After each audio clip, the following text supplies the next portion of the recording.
Okay. Good morning, everyone. So it is a great pleasure today to have the talk by Pierre Vanhove. Pierre Vanhove graduated in 1995 from École Normale Supérieure in Paris. Then from 96 to 98, he did his PhD in the Centre de Physique Théorique in École Polytechnique on superstring theory, advised by Constantin Bacchus. In 98, he received the thesis prize of the École Polytechnique. Then from 98 to 2000, Pierre was a postdoc at the GMTP, the Center for Theoretical Physics in Cambridge. And since 2000, he has an engineer position in CEA, in CEA-Saclay, working in the Institut de Physique Théorique, IPHT, in Saclay, in the string theory group there. And between 2001 and 2003, if I am right, he worked at the theoretical division in CERN. In 2013, Pierre received the prestigious Mergier-Bourdex Prize, which is one of the Grand Prix of the Academy of Science, Académie des Sciences in Paris. So today, Pierre's talk will be on high precision gravitational observables from modern amplitude method.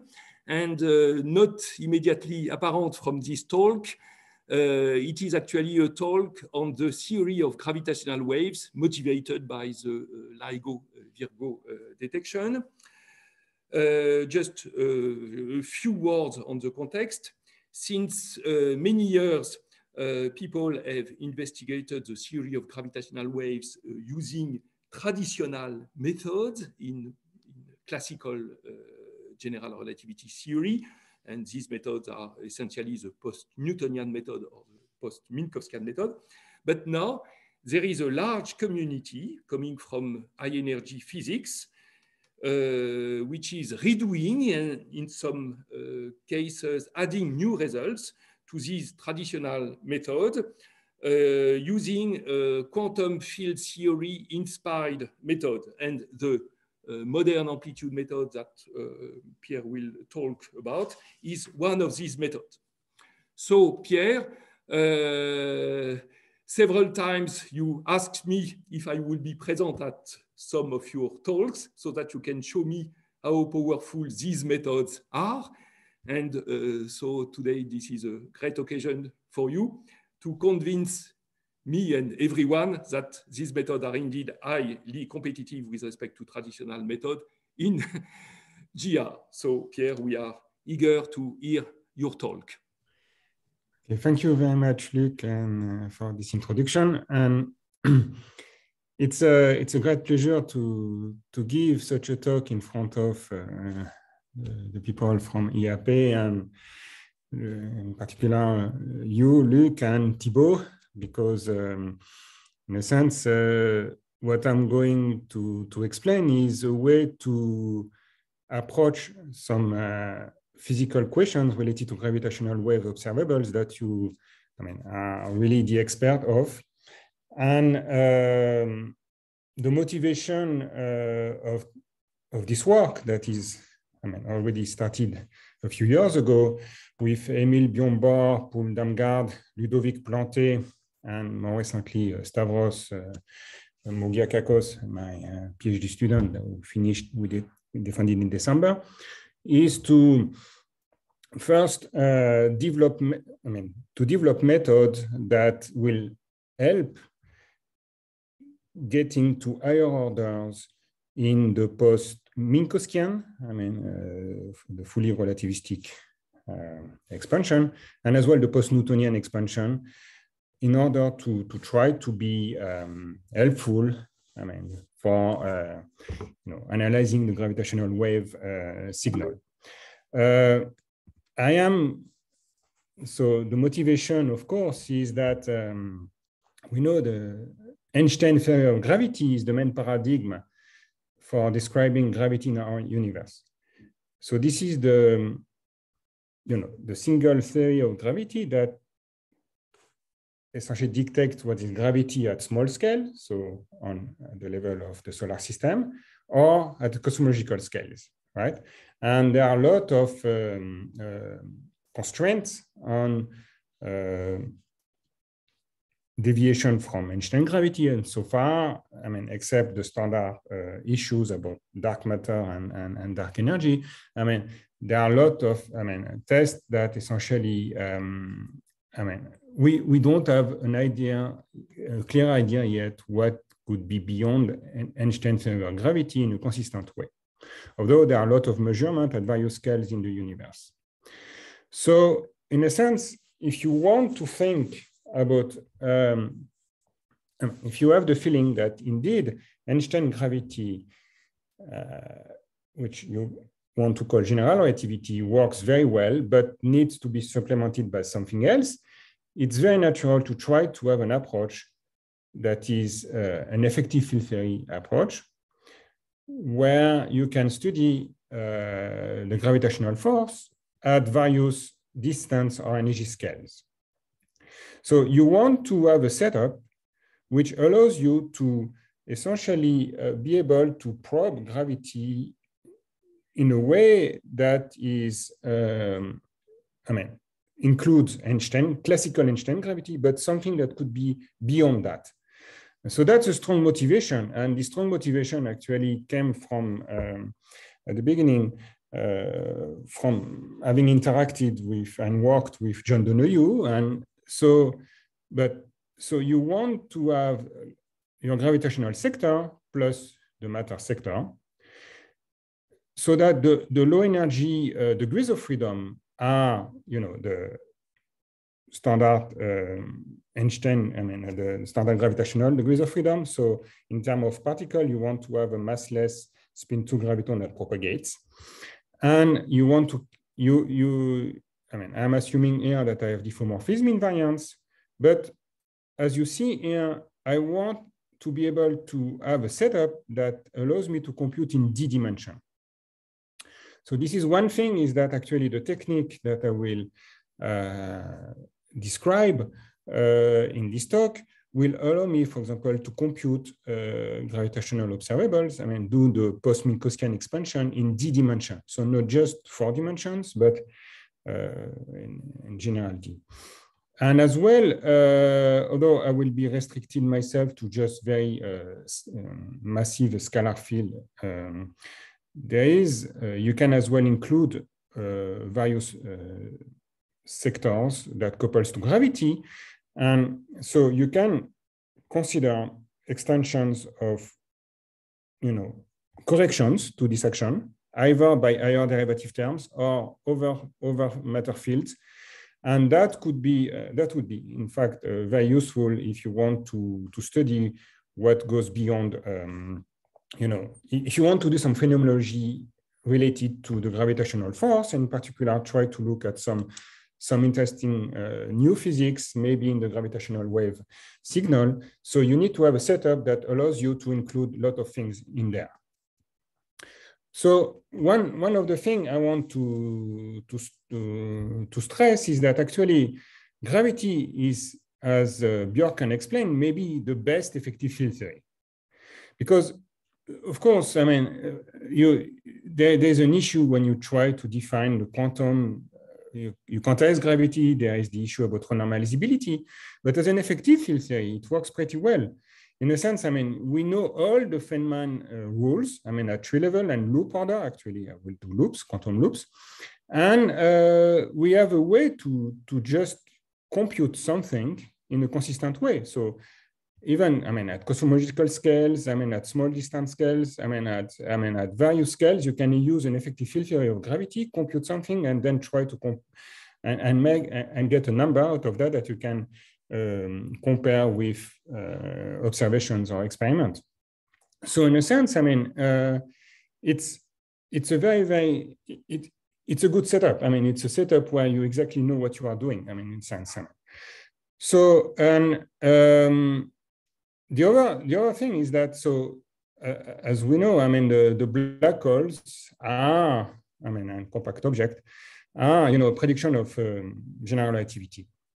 So of course, I mean, it's very natural and to use them as a prop to fundamental principle of gravity, Einstein theories of gravity, or I mean, as well, many people worked on quantum gravity and understanding the nature of the black hole in these theories. But so there are very natural objects that you can try to use in order to test, I mean, various items that you can think of could be deviation of Einstein theory of gravity. And actually, this list of items was, actually all these items were discussed in the various GDR meeting where I had the chance, I mean, the gravitational wave GDR meeting that I had the chance to take part, I mean, in ANSI and other places as well. And so in a sense, I mean, this is really the motivation behind the technical development that I'm going to present to you. So in a sense, I mean, the advantage of the method I'm going to tell you is that actually when you compute amplitudes, so scattering amplitude in a post-Minkowskian expansion, you get analytic expression. So expression that are like analytic expression that you can study that are, and which has a very well-defined, I mean, you can test whether or not they are valid or not in the regime of where they have been computed. And one of the major results that this method gives to you is that this is valid in D dimension when you can compute the full amplitude. So one of the things that maybe be surprising to you is that when you think about effective field theory, you think about a quantum theory of quantum gravity. So effective field theory, you quantize, I mean, the field, so the matter field, the source, I mean, and you quantize as well the graviton, which is the mediator for the gravitational force. So on the other side, I've been discussing something that you normally associate with classical physics, right? So this is classical objects, this is classical waves. I mean, this is, so in fact, I mean, what this whole program has been doing is bringing a way to rethink about the link between the classical theory of gravity and quantum and its quantization.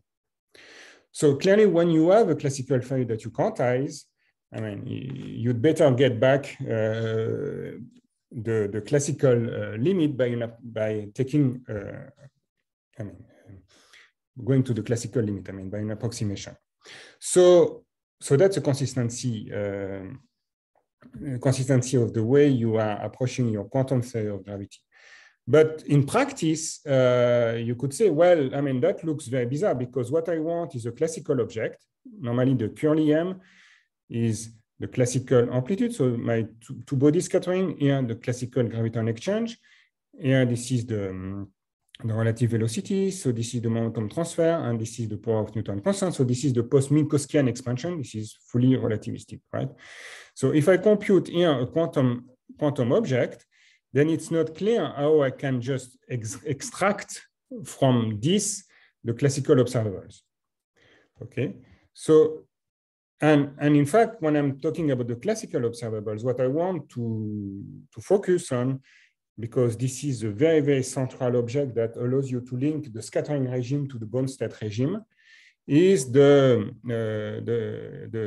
scattering angle. So from the scattering amplitude in the scattering regime, I will compute a scattering angle, and then of course I will use that data that I will put in EOB at the end of the talk to go to the bound state regime.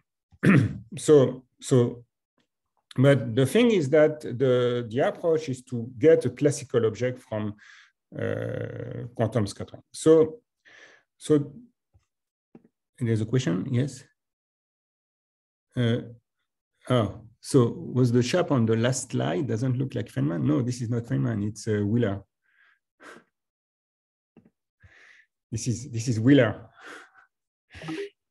Sorry, I should have maybe put his name. So yeah, we consider that the interaction between the two spinless massive bodies that exchange only gravitons in the middle. I could include, we know how to include spins, but I mean,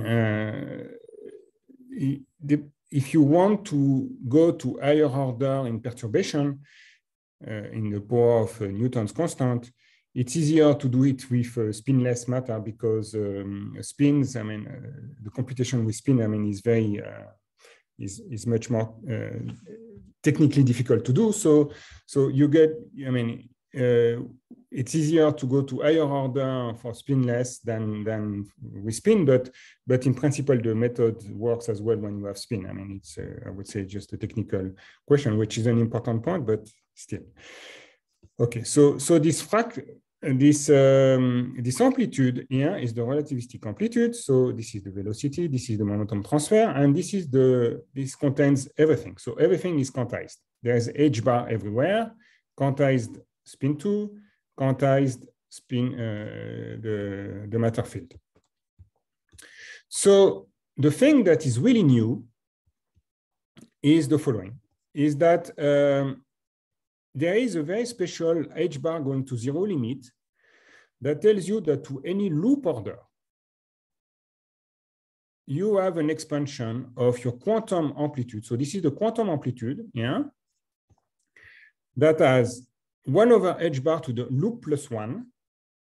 So if this is just a tree level, so just one graviton exchange, L equals 0, this is tree level, this is 1 over H bar. So this is what you would call the classical result usually. But you see from one loop, etc., you have 1 over H bar to the loop plus 1.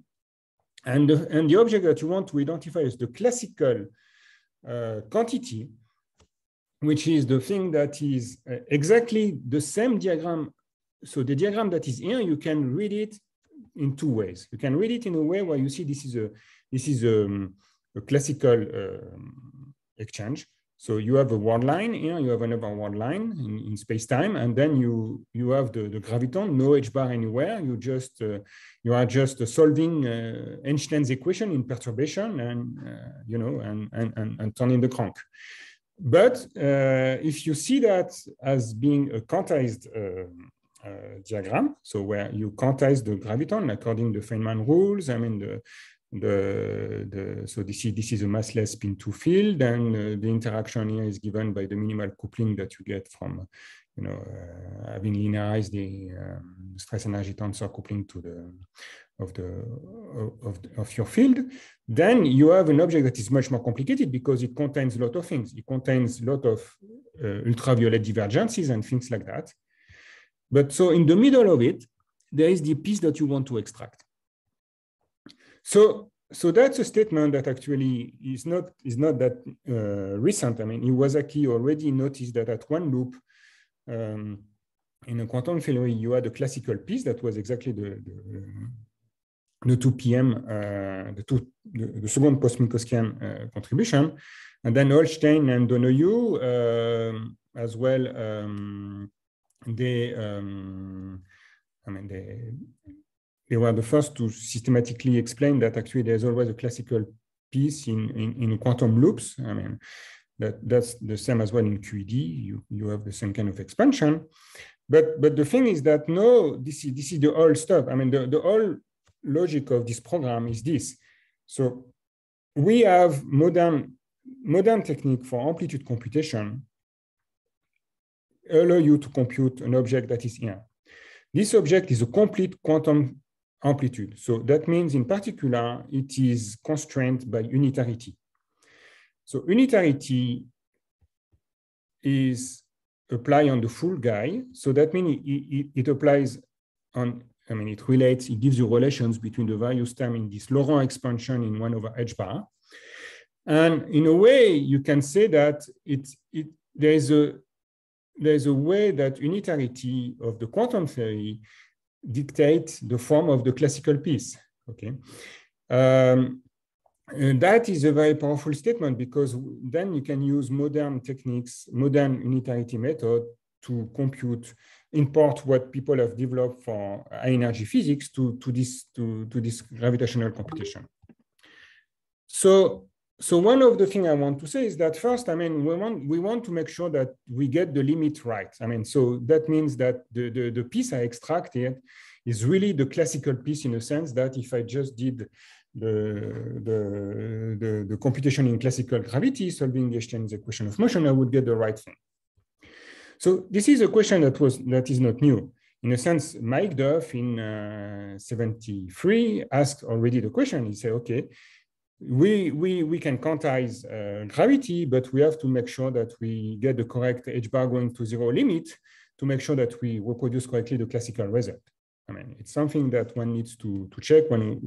If you claim that you have a theory of quantum gravity, you should make sure that you get back the classical theory. Okay, so this is actually the computation we did with Stavros. I mean that we looked at a source. Everything is so the source here, the field is quantized. So the scalar field, scalar field is quantized. I mean, and it emits one graviton. So this is the first order G Newton over R. Then it emits a graviton, but there's a loop, and then two loop. So at two loop there are 4 graphs, and then etc. at higher loop order. And so this is the classical tree graph that Duff considered. And just by the check of it, we went to higher order just to make sure that, okay, we can fill the dot here and everything consistent. So what we could do by having this setup where we took like a quantized amplitude, we extracted from the amplitude computation the classical limit, we exactly reproduced the Schwarzschild metric and matched of course, what is known about the metric. But the thing that was very nice is that we did it in D dimensions. So we got the Schwarzschild Tangerlini metric in 4 dimensions, in 5 dimensions, in 6 dimensions. Okay, we could have tried higher dimension as well, but in a way, so the structure of the computation is very simple and shows that actually you get the D-dimensional metric, but in order to have a fully resum expression to all order in G Newton, you still need to sum all the graph and do some tensor reduction that is quite that can be automatized, but it takes some time. But so that gave us confidence that actually the limit, the way I describe it, this h bar going to 0 limit, that means h bar going to 0 and looking at the wave number, not the momentum, is the right way to get the classical limit from the scattering amplitude. So one of the things that I want to compute when I do my amplitude computation is the scattering angle.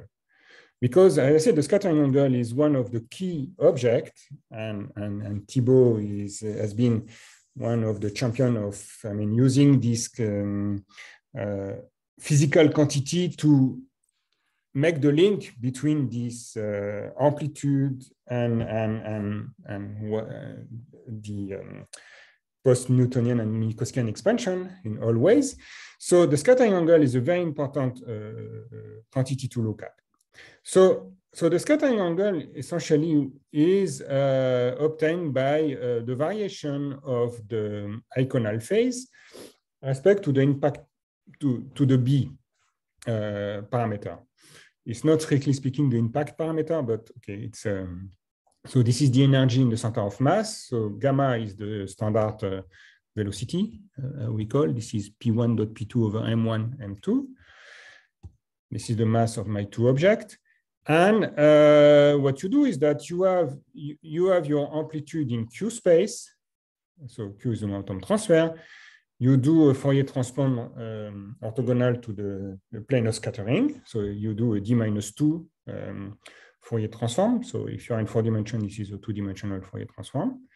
You normalize it correctly. Then you get an object in the B space.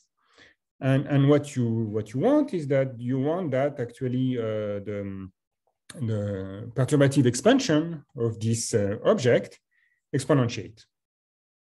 Okay, So you want to write it in a way. So remember that, okay, so I realized that I should have, this is the wrong symbol. This is, yeah, I'm thinking about the full quantum amplitude. It should be a factor m. So this quantity here is the full quantum amplitude. So it contains a lot of h bar.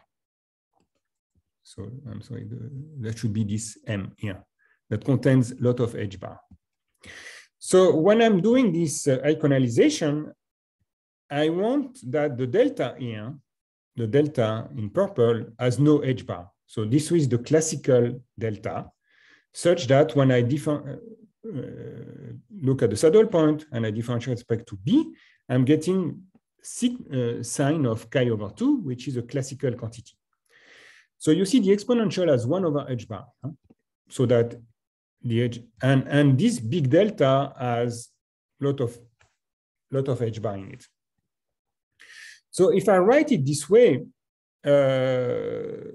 this is an empty statement if I don't tell you about what is big delta. So I want that big delta contain no classical part. So all the classical piece, so everything that has to do with the post-Newtonian and post-Minkowskian expansion of the classical GR is in there.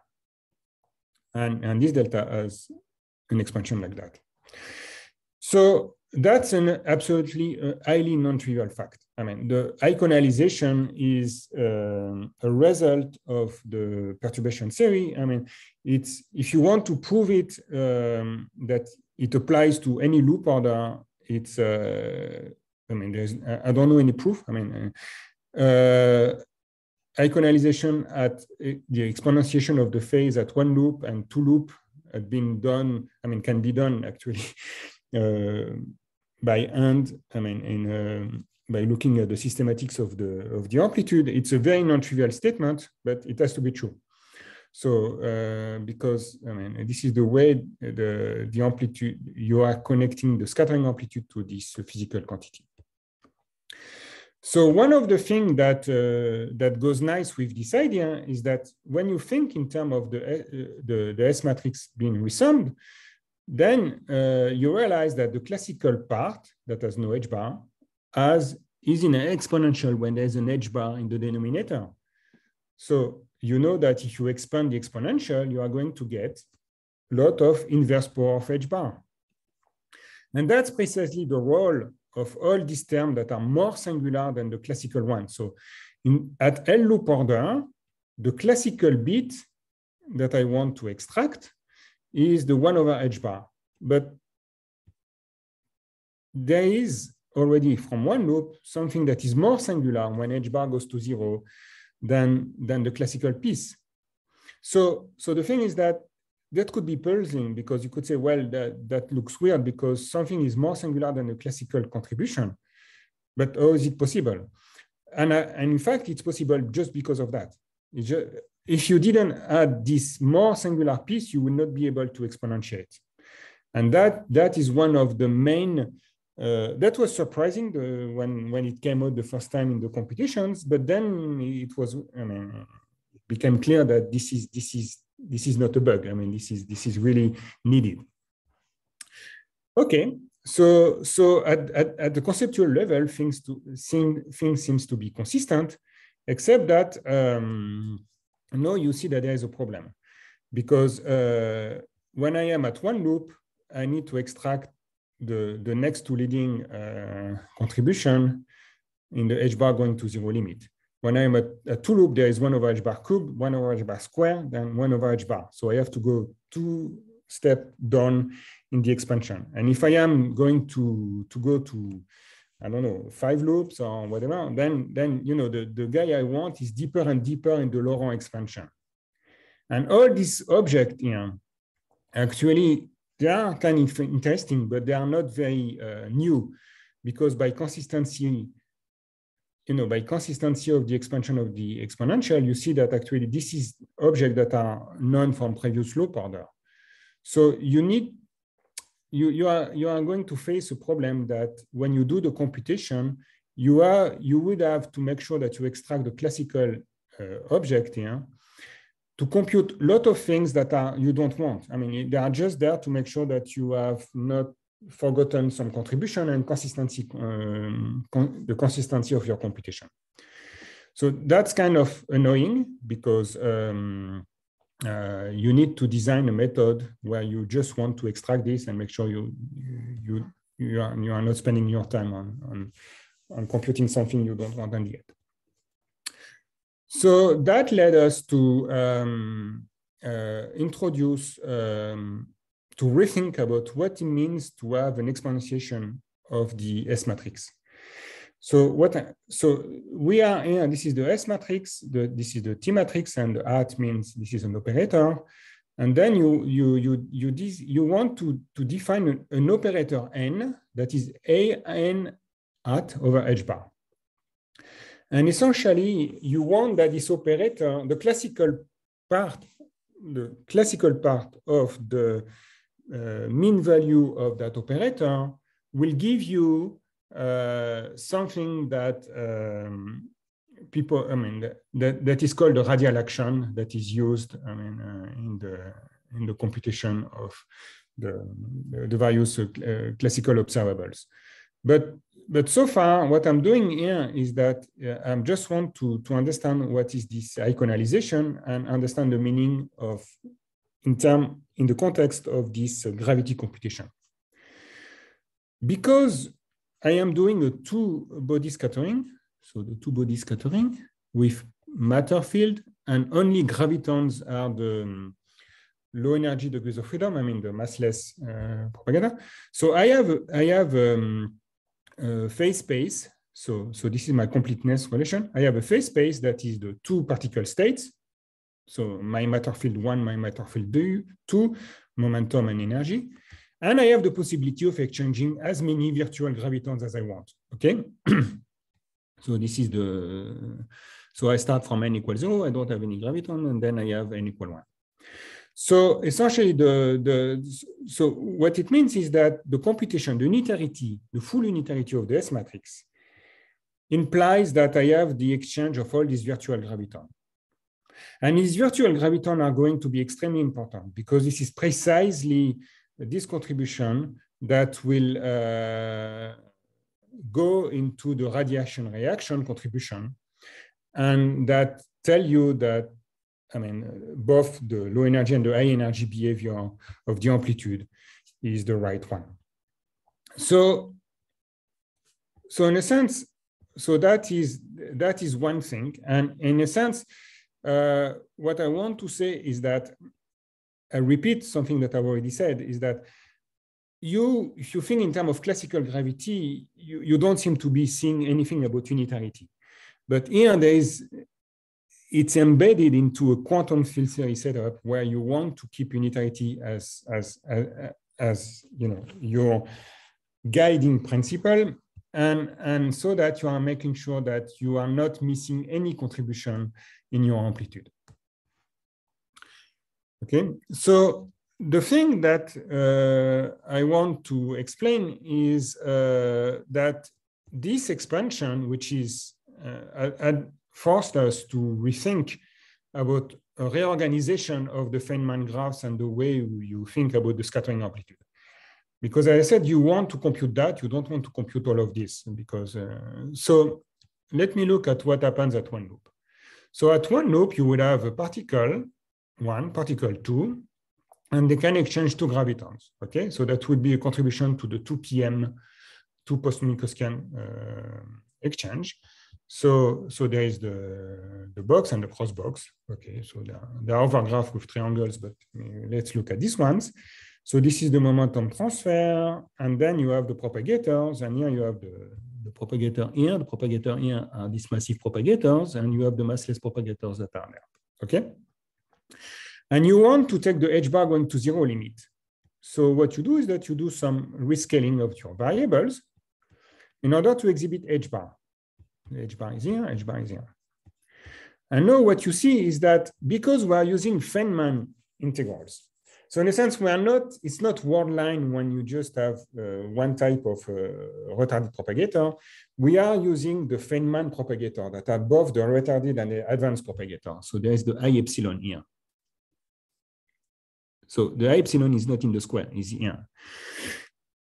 then you realize that when you do the h bar going to zero limit, you do a series expansion of this. Then you play with this principal part identity.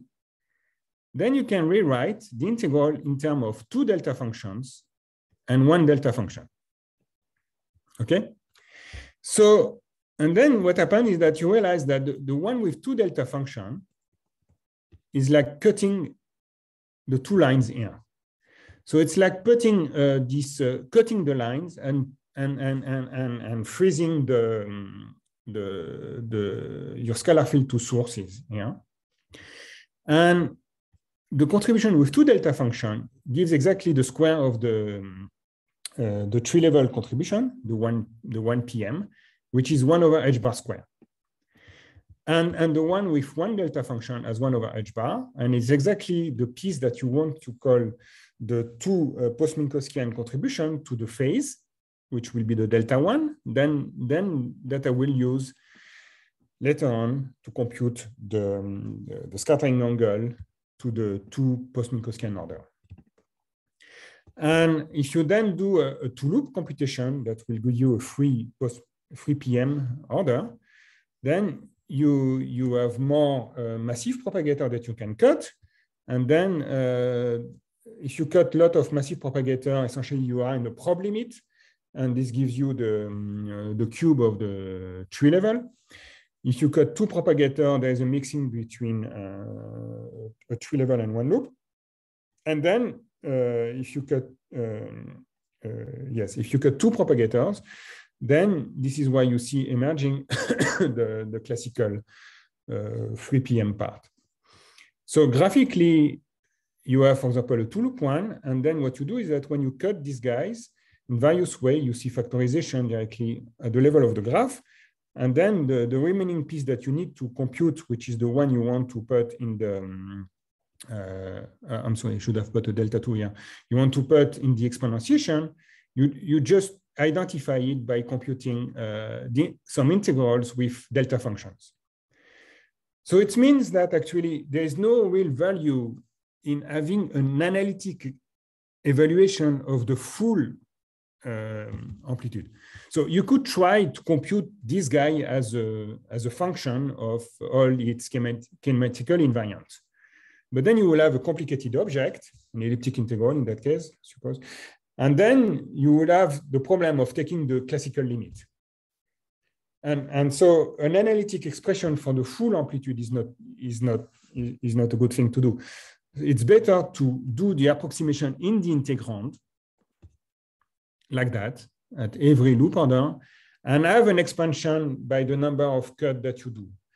And then you get reduced integrals that you can evaluate in easy way. And that is a completely new setup. I mean, that didn't exist before.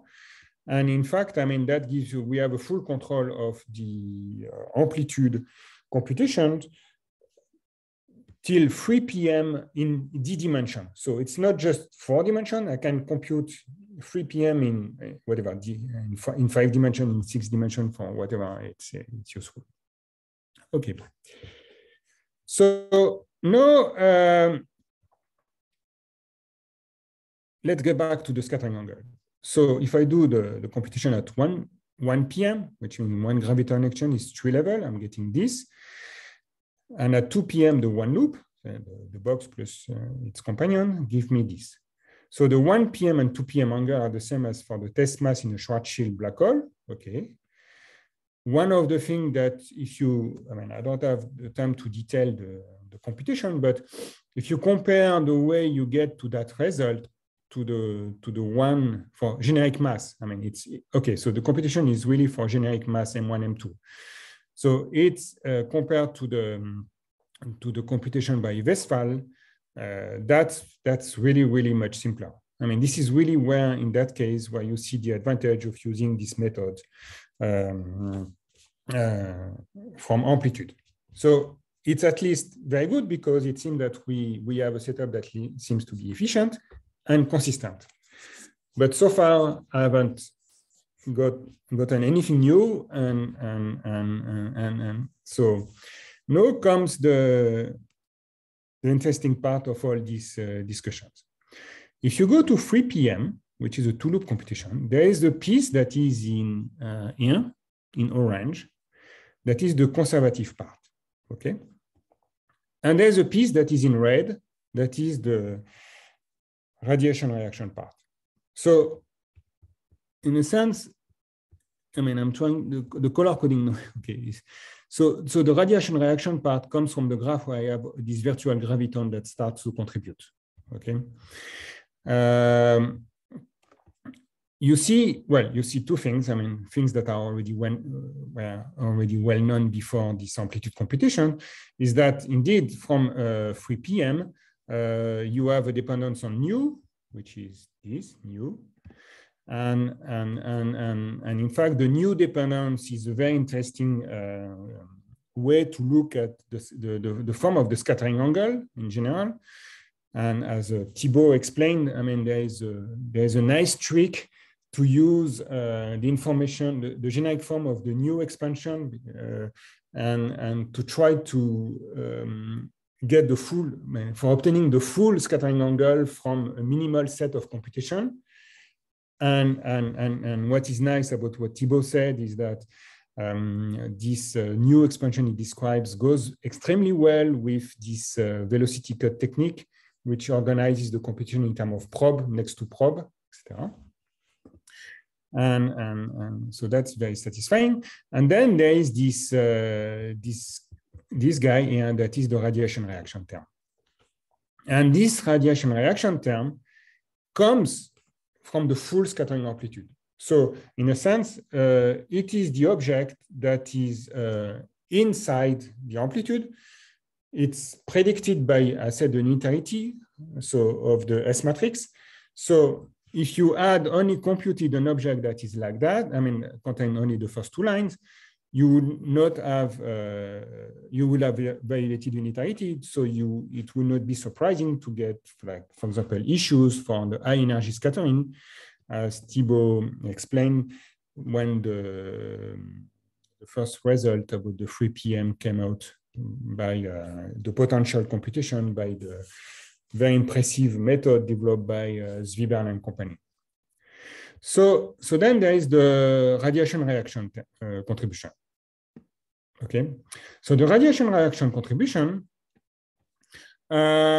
is in fact is an important question in general relativity, and it's extremely important to get it right, because if you don't get it right, then you don't get the physics right. And there had been a lot of way to develop the radiation reaction.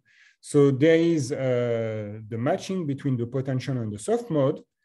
And essentially, if you want, the potential mode are these modes that are there. The soft mode are the modes that are responsible here. So this computation in a way knows about these two regimes, the soft and the potential region. You can understand the high energy, the radiation reaction from precisely predicting what would be the scattering angle. Where is my scattering angle? At high energy, yeah, the phase delta, by using a very cute and physically deep reasoning by that uses this ACV formalism, the Amati Cefaloni Veneziano by Veneziano, and all the very nice paper by Paolo Di Vecchia, Rodolfo Russo, Carlo Eisenberg, where they could use actually this knowledge about the high energy behavior to predict what is the iconal phase. Or some smart trick by Thibault using linear response to angular momentum, or use some reverse unitarity by Julio Para-Martinez and collaborators, or Stavros with Massimiliano Riva and Filippo Vernizzi. What I want to say is that the method that we have been working at with Émile Bionbord, Paul Damgard, and Ludovic Planté gives you, it's a brute force method, for sure, but it's systematic. In a sense, if you do the computation right, you know that you are going to get everything. You are not going. So what I'm thinking is that if the radiation reaction comes right out of the formalism. There is no, you don't need any external computation. You don't need any external argument to get it. It's there, it's predicted by the form, and it's right. It has to be right. I mean, otherwise there is a problem with the computation. So in a sense, if you go now to 4 p.m. or 5 p.m. or any higher order where you can do the computation to the end, you are going to predict exactly the right answer of the, of the classical bit. And if it contains something that is surprising, I mean, this is a fact. Okay, so in a sense, that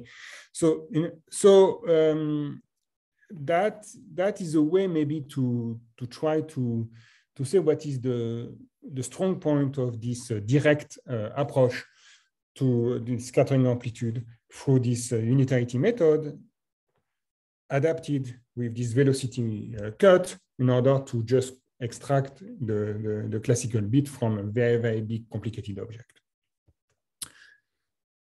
Okay, so now that I have a way to compute, in principle, this post-Minkowskian expansion to higher order and perturbation, I mean, it's maybe good to try to think about the most useful tool in the field, which is the EOB formalism. So the EOB formalism, I mean, is the way to connect the scattering. I mean, everything I've been saying so far is the scattering regime. It's not the bound state, right? But we are normally discussing a bound state problem, right? So one way to go from one to the other is to use the EOB formalism and actually the scattering amplitude method through the scattering angle, the amplitude feeding the data for the EOB formalism. So the EOB formalism is, I mean, it's a bit intimidating to talk about that, knowing that Thibaut is listening to me, but anyway. So there's an effective metric that is in isotropic coordinate in this form, in 4 dimensions. So then you have the, oops, some spacing is missing. So here you have the effective energy, you have the effective angular momentum, and then you have the Hamilton-Jacobi equation. And from this, you get that the scattering angle as the effective momentum. There's a radial integral, and there is the famous square root that you get from here, okay? So on the other side, if you do a scattering amplitude computation, you connect the p squared, the square of the momentum to an effective potential that is given like that, with some coefficient that depends on gamma, the velocity, and the masses, of course, that has a post-Minkowskian expansion, everything is relativistic, and the scattering angle is given by the B, which is my B space parameter, an integral over the radial distance, and definitively I've forgotten the square root here, so there should be a square root here.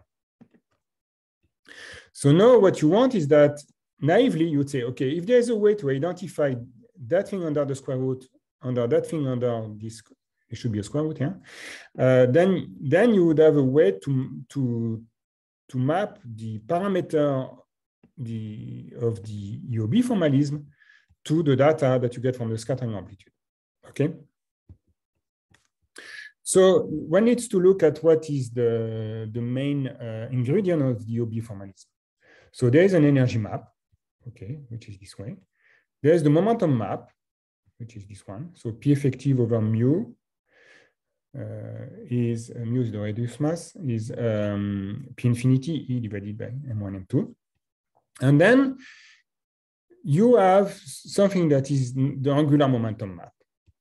And at the level of the angular momentum map, we realize that actually there is some freedom that you can make. So in a sense, if you impose that B, which is the angular momentum divided by P infinity, is kept fixed. So that means it's again G effective divided by P effective, which is not what Thibaut would use. Then you get a relation that is like that. So that means you get G effective equal the momentum times the energy divided by the total mass. But if you do that, then you can identify directly this quantity with this quantity under the integral sign, because the integration variable is the same and the boundary of the integration are the same. And then it happens that actually the prefactor here is the same. So then you get an equation that is like that. 1 minus V effective divided by P infinity equal B, okay, contains the two metric coefficients. So A and B are, A is for the time component and B for the space part. And V effective is essentially what I'm computing by the scattering amplitude. So my scattering amplitude, when I do an amplitude, the thing I described previously, to any order in perturbation, I'm getting what is the new n. So that means if I go to, so this is really what I get. So now what's happening is that you want to solve this. So first you realize one thing is that because we're not insisting on taking taking a perturbation near a Schwarzschild. So you could say you want Schwarzschild metric and then you perturb. But if you do that, then you realize that actually you need something else when you try to, if you just put in the Schwarzschild factor here, because you cannot match the expansion here. But if you decide that actually you want to parameterize A of R by a function of R, little h of R, okay, then the equation gets like that. So, and what happens is that you can always solve that equation in perturbation. So there is for any order in post-Minkowskian expansion, a corresponding coefficient h in the metric in the post-Minkowskian expansion. So in a sense, I mean, this is doing nothing but just reshuffling what Thibault and Alessandro Brennan has been using. Just the fact that because we are not insisting on Schwarzschild and using the isotropic coordinate, which makes the whole analysis extremely nice and better, you put what is called the Q term in the metric. But it's, I mean, in a sense, I mean, it's rewriting the equation in a different way, but it's totally equivalent to that level, but it's prettier. Well, one of the reasons why we use that is that actually this is as well the natural way, for example, the metric computation with Stavros I described, I mean, comes out as well. So it's a natural thing if you want to do. So in a sense, I mean, this is so far, you know, progressively. Pierre, you have a few minutes left. I'm finishing, yes. Okay. I'm just concluding. I'm concluding. So this is where essentially you preceded what I wanted to say, Luke. This is where essentially where I stopped today, because so I have done amplitude computation and then I've been showing how I go to EOB. So maybe next time I give a talk, maybe I will go to the next step, which is maybe the data analysis. But what I want to stress is that the program of doing the computation is going loop per loop. Okay, so 2 loop is done. So everything is done in D dimension. And there are some 3 loop computation that is partial still. But you see, then you can match with the post-Newtonian expansion. So going back and forth, I mean, there's a lot of data. But what I'm saying is that in this computation, when you do the perturbative expansion, you get everything, the potential and the soft mode. So this is one thing. The other thing is that if some of you are interested by exotic scenarios, modified gravity, extra field, scalar tensor theory, there is absolutely, it's easy to include these contributions in the computation. I mean, this is not discussed here, but this is actually very easy to do. And in particular, you can look at gravity in higher dimensions or, you know, overcouplings, I mean, higher derivative terms. So this is essentially where I'm stopping, because this is as well where we are today. So one of the things I want to say is that the velocity cut method allows us to go pretty high. So we have already shown that we could go to 5 PM in the prob limit in a simple way. And we will soon release the full, including the radiation reaction and everything, 4 PM result, hopefully in a few weeks from now. Thank you very much. Thank you very much. So I don't know if we can hear people applauding your talk.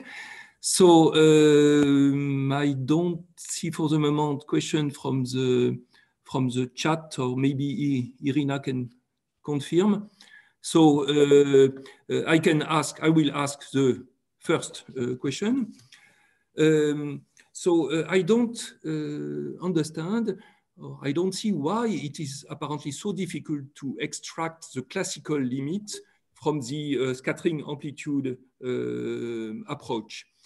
Because when you write the expansion in terms of diagram, this is trivial to see what are the diagrams which will contribute to the classical limit. Essentially, these are the diagrams which have graviton lines that are either attached to the particles or escape to infinity.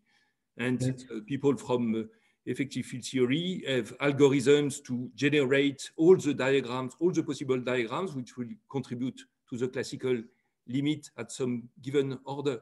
So I don't see why, what is the point about the classical limit from the amplitude?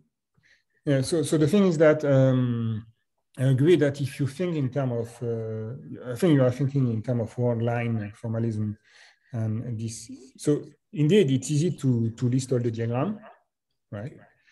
But the thing is that if you use that formalism, then you have to do a huge bookkeeping of the various contributions, and then you have a lot of graphs to compute, and you have to sum them, relative coefficients, and then combine the quantity together and make sure that, I mean, and you hope that you didn't make a mistake in combining everything, okay?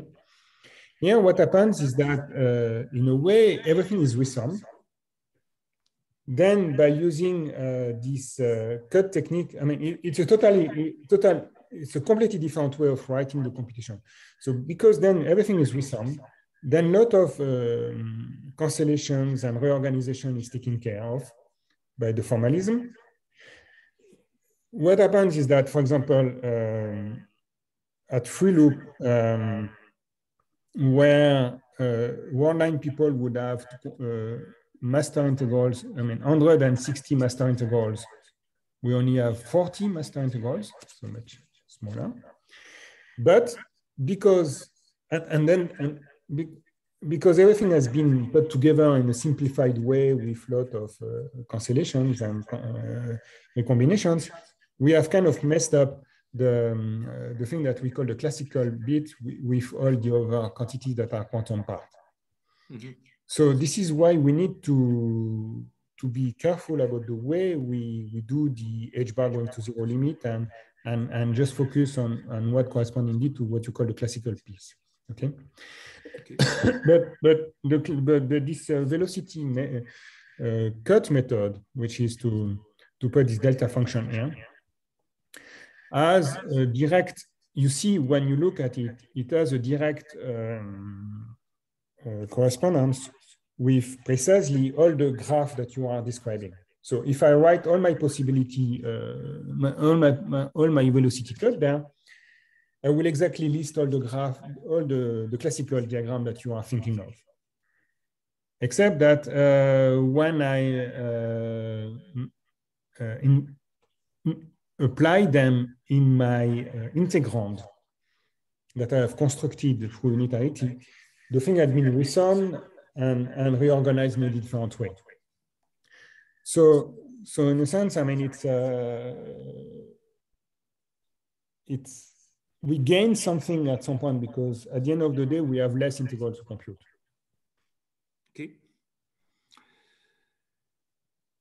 Okay, are there some other questions? I don't see any hand raising. But maybe, chat. May I make a comment? Because I don't have questions. Please. I think you misunderstood in EOB. I think what you are doing, your modified EOB is not useful for, first, it's not different of what is called the energy gate, where we have a potential which depends in normal EOB of energy. Because you see, if you have a potential which depends on energy, this is bad because you cannot use it as an Hamiltonian, okay? Energy is lost during the in spiral. So, so you cannot write a good dynamics on how to put the variation of energy, which is supposed to be the Hamiltonian. So I don't think what you are saying is different from what is already put in the energy gauge of EOB, and I think it is not useful as it is. And also, there is I say it's equivalent, right? I mean, I think I said it many times, right? It's equivalent. Yeah, but rewriting. To my question of the fact that the scattering angle is the derivative with respect to the real J, not J effective. There is a problem there. Anyway, we can leave that to private discussion, but I don't think. But this is an equivalent. I said, I mean, it's equivalent to what you did. I mean, it's or at least to the point we could have checked that. I don't think so. Okay, we shall move to the next question by François, please. Yeah, could you comment a bit more on one of your side comment at the end where you said, well, we can trivially include other, I mean, deviation from GR at high orders, and which is always something fascinating. But can you elaborate a little bit on this? How do you specify the post GR, and how do you do it? I mean, since people have been stymied in some sense in terms of templates they can use for non-GR. So seeing that this is trivial is a non-minor statement. Well, I mean, I said it's trivial from the point of view of this effective field theory, right? So if I include here in the dot higher derivatives or extra field that coupled to my theory, I can compute the scattering amplitude, right? From which I can extract the classical limit. So it's easy from the respect of the scattering amplitude computation. It's easy from at least, well, then you can extract the contribution of this modification to the classical part of your two-body scattering. Okay, I've not been able to, I mean, I've not done the analysis of a specific model because that was not the focus of what I was working on. But I see no, I mean, there's no, for example, if you have a very specific model you want to look at, that as, so you want really to think about some special deviation from Einstein gravity that has a good description in terms of an effective field theory, then you can apply this. I mean, doing a 2 p.m. so one loop computation is, I mean, it's not difficult, no, with all the method that exist on the market. I don't know exactly, I mean, how to go all the way down to the template, because this is precisely where I stopped. I mean, I'm building. I mean, I'm trying to build slowly the work that goes to there. I mean, from amplitude I know very well, trying to put a step in the EOB, or maybe a misstep in EOB, and then maybe at some point maybe go to the template. So, but as a program, this is where it works. So, in D dimensions, so for example, what is the PM expansion in D dimension? I mean, that's clear. I mean, so there is no change at all to what I said. I mean, actually, it is already in the paper for a large extent. So if you have a specific model, yes, you can apply this. But for instance, if you add the R² terms, yes, now you have a massive graviton, among other things. Okay. Now, if the mass is what we want, I mean, something phenomenologically interesting. If it is Planck length, then nobody cares. If it is 10 kilometers or 100 kilometers, you will have massive modes that depend you won't have massless propagators anymore. It becomes very complicated to compute the emission of this massive sector, massive graviton. Well, it depends which kind of R-square term you discuss, right? Okay, so if this is just the scalar R-square, it's like an F of R. Yes, but it's looking to the scaleron, and then that's trivial to do, right? Okay, so yes, indeed, the mass of the scaleron comes in the computation. It's a new parameter. It's about non-trivial modification of gravity.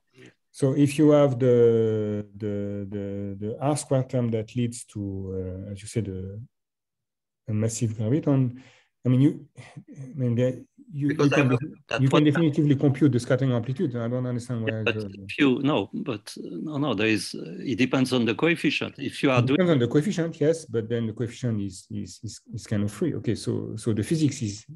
No, the physics entirely depends on the coefficient. If you want a mass of 100 kilometers, the coefficient has to be 10 to the 30 or 10 to the 60. Yes. You have a big parameter. If you put a coefficient of order 1, you have Planck mass thing, which are okay. They will do nothing. Okay. Yes, but at the level of extracting a classical a modification to the classical amplitude at, let's say, 2 p.m. I mean, the formalism I presented works very well. So then the way you use that to go to the analysis in terms of the template, I mean, it's a different question. And I'm not pretending having done anything on that, so I have nothing to say. Okay, I don't see another question. Thanks. So can you go back, Pierre, on the slide 23, I guess? Okay, just a minute. Yes, this one? Yes. No, the next one or the one before. Yes, no, the next one, 24. Yes. No, sorry, one before. Yes, so there is here a statement about post-Newtonian expansion. I understand that you discuss mostly post-Minkowskian expansion, but this statement is that post-Newtonian expansion are plagued by infrared ambiguities. I agree with you that infrared divergences is, in a sense, an artifact of the post-Newtonian re-expansion. This is true.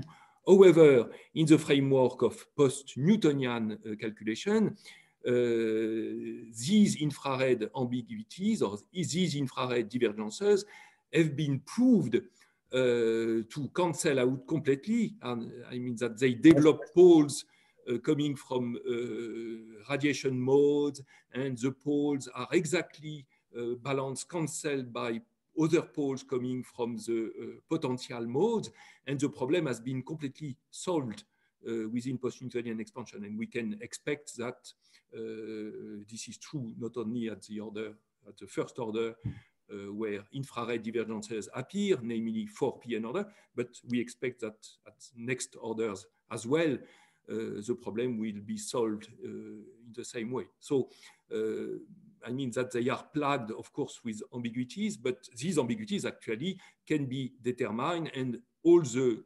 divergences cancel out in observables quantities. Yeah, yes, but I mean, I don't think I'm saying that anything against that. No, I'm just maybe the phrasing maybe is not precise enough, but I mean, so you just trying to explain, I mean, how this thing got computed. What I want to stress here is that, in a sense, I mean, there is a consistent way to do it from the scattering amplitude method, which actually you really see. Actually, well, okay. One thing I wanted to say is that indeed, I mean, so there's a match between these two regions, as you described. Okay. When you do the amplitude computation, you really see that indeed the radiation reaction can come from what you call the soft region. I mean, so you have various regions of integrations, if you want, in terms of your loop momenta, and depending on the way you put your boundary conditions, if you don't compute the integral but solve a differential system, a system of differential equations associated to your system of integrals, then you see indeed the effect of the boundary condition on getting either the radiation reaction or just the conservative part. And I think it matches in a way. I mean, the way it's done here. So in a sense, I mean, I think it was in a sense interesting for me at least to see that this decomposition we have in terms of soft and potential region in the amplitude at the post-Minkowskian level. I mean, is similar to what you do in the post-Newtonian. Yeah. Okay. So I don't. So it's not saying there's anything wrong. It's just more saying that actually we can go from back to from one to another. That, but this is, I think, a point worth to make on that. So I don't think that there are any other questions for you. So Pierre, we would like to thank you again very much for this talk and for coming to IAP, even if it is online only. Thank you very much. Thank you. Thank you very much, everybody. Bye-bye. Bye. So unless the organizers